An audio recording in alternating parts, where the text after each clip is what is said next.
Hai sobat semua, apa kabar? Baik kan? Semoga kalian semua sehat selalu, bahagia selalu dan banyak rezeki. Kali ini Mimin mau melanjutkan cerita dari novel Ternyata Suamiku Penguasa. Semoga cerita ini bisa menghibur kalian semua ya, dan bisa menemani hari-hari kalian semua. Oh iya, jangan lupa bantu like dan komen ya biar Mimin tambah semangat uploadnya. Kalau begitu yuk langsung saja ke ceritanya, cekidot.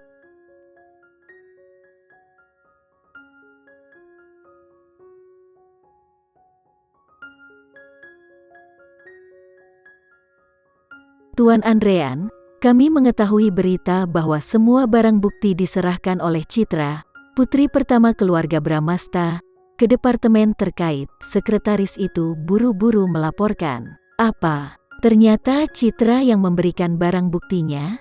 Reaksi pertama Andi Andrean adalah menangkap Citra dan membereskan, untuk melampiaskan amarahnya. Ayahnya berteriak, "Dasar bodoh, lihat apa yang kamu lakukan sekarang? Siapa yang memprovokasimu selama ini?" Reaksi pertama ayahnya adalah melihat Andi Andrean dan menyalahkannya atas semua perbuatannya ini. Dia tidak bisa mengenal orang dengan jelas, tidak hanya menyinggung Irfan Sanjaya, orang yang seharusnya tidak boleh ia singgung, tetapi Andi Andrean juga berteman dengan orang-orang yang bodoh. Ayahmu ada dalam situasi ini sekarang, apakah kamu tidak memiliki tanggung jawab apapun? Melihat bahwa ayahnya yang terus memarahinya, Andi Andrean tidak ingin mendengarnya lagi. Dia memandang ayahnya dan menukas, "Jika kamu melakukan bisnis dengan baik tahun ini semua pasti tidak akan terjadi." Meninggalkan kata-kata yang kejam, dia berbalik dan pergi. Pada saat ini, orang yang paling ingin dia balas bukanlah Irfan Sanjaya dari Sandiga, tetapi wanita Jalang Citra. Citra baru saja mengakhiri panggilan dengan Tuan Agil dan sedang duduk di kamar sambil membordir. Ini adalah sesuatu yang dia lakukan ketika dia bosan di rumah. Setelah mengalami apa yang terjadi padanya dan ayahnya, jantungnya tidak bisa tenang setiap malam ketika orang-orang diam. Pemandangan itu akan selalu datang ke pikirannya. Sekarang dia sangat membenci Andi Andrean. Dia menyesal karena dulu dia sangat mencintainya. Dan Citra sekarang sendiri, seperti orang yang kesepian, tidak ada yang mau berdiri di belakangnya dan membantunya tanpa meminta imbalan apapun. Dia bahkan lebih membenci Andi Andrean, membencinya karena memberinya harapan dan menghancurkan semua harapan dan mimpinya.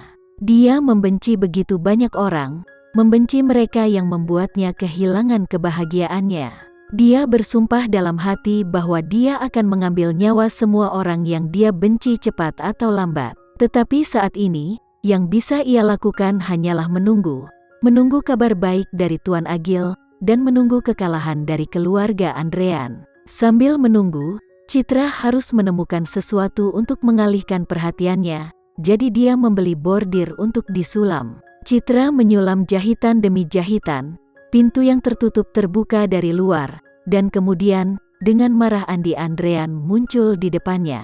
Andi Andrean tidak ragu sama sekali, dan mengambil beberapa langkah ke depan, menjambak rambut Citra, meraihnya dari kursi, dan melemparkannya ke lantai. Segera setelah itu, dia menendang perut Citra dengan keras, dan mengutuk, "Sialan, apa kau tidak ingin hidup lagi? Beraninya kau mencari masalah denganku?" Rasa sakit di perutnya membuat Citra meringkuk seperti bola, membuka mulutnya untuk berbicara, tapi dia tidak bisa mengeluarkan suara. Andi Andrean melangkah, duduk di atasnya, melambai dan menamparkan Citra 2 kali. Beberapa sidik jari muncul di wajah Citra, dan darah mengalir dari sudut mulutnya. "Kamu akan mati hari ini." Andi Andrean melambai dan menamparkan, melambai dan menamparkan. Tindakan ini diulang 10 kali. Dia akan melampiaskan semua kemarahan yang dia terima dari ayahnya kepada Citra. Dia memukuli dan mengutuk, "Kamu wanita sialan, kamu telah bergantung hidup kepada keluargaku selama bertahun-tahun dan menghabiskan begitu banyak uang dari keluarga Andrean. Beraninya kamu menusukku dari belakang." Andi Andrean. Citra pusing setelah dipukuli, dan butuh waktu lama untuk memanggil nama Andi Andrean. "Kau benar-benar masih berani memanggil namaku? Andi Andrean menarik rambut Citra dengan satu tangan dan menamparkan Citra dengan tangan lainnya. Dia sangat marah sehingga dia tidak bisa menyelesaikan api di hatinya hanya dengan menamparkan. Dia menendang perut Citra lagi. Citra hanya merasa bahwa cahaya putih menyala di depannya, seolah-olah langit berputar, dan dia tidak bisa melihatnya lagi. Dia ingin berjuang, tetapi kekuatannya jauh lebih lemah daripada Andi Andrean. Dia tidak bisa melepaskan diri sama sekali. Meski begitu, tetapi api di hati Andi Andrean belum hilang sama sekali. Tatapannya tiba-tiba melihat gunting kecil di sebelah kain sulaman. Bahkan tanpa memikirkannya, dia mengambilnya dan mengukirkan beberapa goresan di wajah Citra. Aku sudah merusak wajahmu hari ini, dan itu tergantung pada bagaimana kamu pergi keluar untuk bertemu orang-orang di masa depan. Memikirkan cara sedemikian rupa untuk membuat Citra menyakitkan, Andi Andrean melambaikan gunting dan mengukirkan pada wajah Citra beberapa kali. Ah, Citra menjerit serak, dan kemudian kehilangan semua kesadaran dalam kegelapan di depan matanya.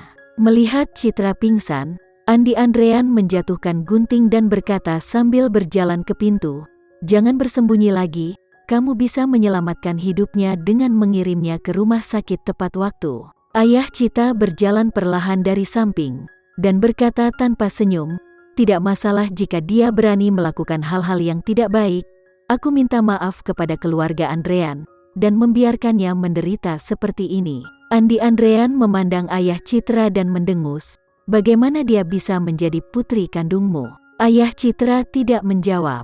Dia mengarahkan matanya yang tanpa emosi pada Citra, dan mencibir, "Dia bukan putri kandungku." "Bukan putri kandungmu?" Andi Andrean melirik ke arah Citra, yang pingsan di lantai, dan berkata, "Terserah kamu untuk menyelamatkannya atau tidak. Lagi pula, apakah dia hidup atau mati tidak ada hubungannya denganku lagi." Meninggalkan kata-katanya, Andi Andrean berbalik dan pergi, seolah-olah kehidupan dan kematian Citra tidak sebagus anjing bagi mereka. Ayah Citra memandangi bagian belakang kepergian Andi Andrean, mengepalkan tinjunya, matanya bersinar, dan menyeringai di dalam hatinya, "Sialan, begitu keluarga Andrean bangkrut, Andi Andrean juga akan menjadi anjing yang berduka." Hal-hal jahat yang dia lakukan sebelumnya, orang-orang yang telah menggertak sebelumnya, bagaimana mungkin orang-orang itu membiarkannya pergi dengan mudah?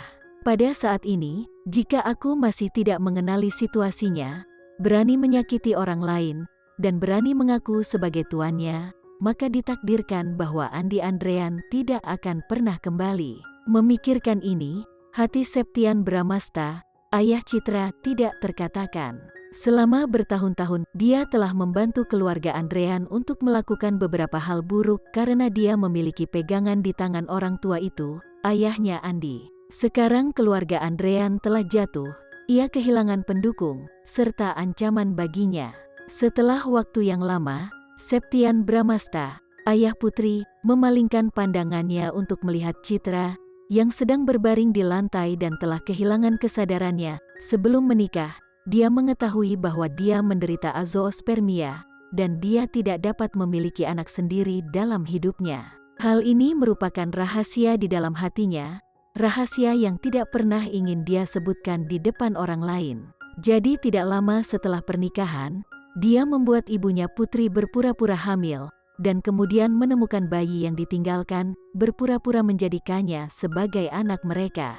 Dalam kehidupan ini, dia tidak akan memiliki anak sendiri, dan dia tidak dapat mewarisi keluarga Bramasta, jadi dia hanya dapat menemukan cara untuk mengembalikan reputasi keluarga Bramasta.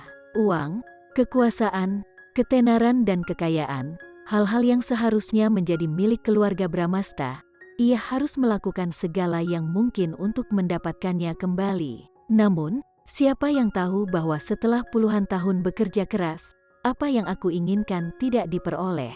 Tapi sekarang, kekalahan Andrean adalah kesimpulan yang sudah pasti, tidak ada ruang untuk bermanuver.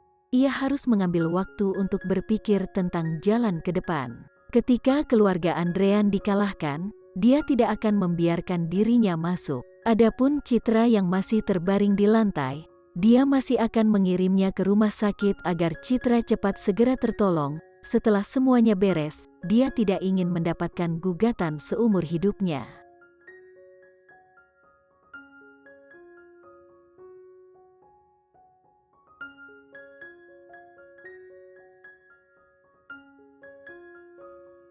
Sekian dulu ya cerita kali ini, kita lanjutkan lagi ceritanya di lain waktu.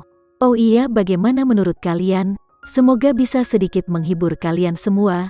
Jangan lupa like, share dan komen ya. Untuk teman-teman yang baru nonton, jangan lupa subscribe-nya. Hehehe, kalau ada teman-teman yang ingin gabung langganan bisa langsung gabung saja untuk dapat fitur yang menarik dan sedikit membantu Mimin. Terima kasih sudah menonton, sampai jumpa lagi. Bye.